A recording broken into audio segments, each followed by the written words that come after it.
тұрғынымын. Құмтиын жалпы орта мектебінде жұмыс істегенмін. Қазіргі таңда декретте жүрген адаммын, былайша айтқанда.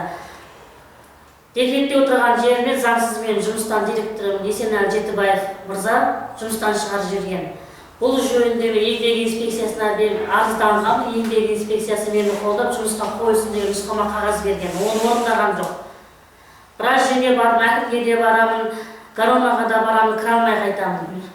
Ютубтарға да көрсетемін, жеті бағдарламасы Евразия каналындарынан да көрсетті. Сол бағдарламаларды көрген ауылдың тұрғындары, жанашыр адамдар келіп, мені қолдап. Заңсыз жұмыстан шығып, insanlar жүр.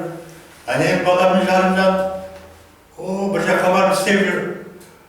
Жаңағы бекет пен деректерінің қадағалап қойыңдар. Сол туырлық бола ма? Біз құқықты мемлекетпіз деп келіп отырған жағдайымыз. Мен Мақпалды кішкентай кезінен білем, көрші ретінде де білем, мұғалім ретінде де білем. Осы Мақпалға менің 4 немеремде несіне барды, Налевойға.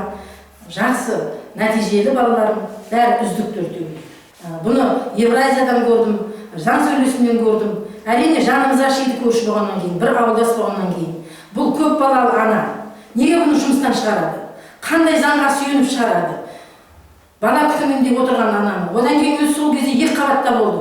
Онысын туып алды. Осы уақытқа дейін бір нәтижесі жоқ.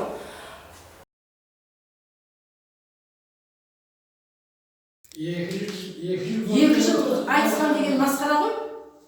Ақай жоқ, сұпай жоқ шығарып жүр.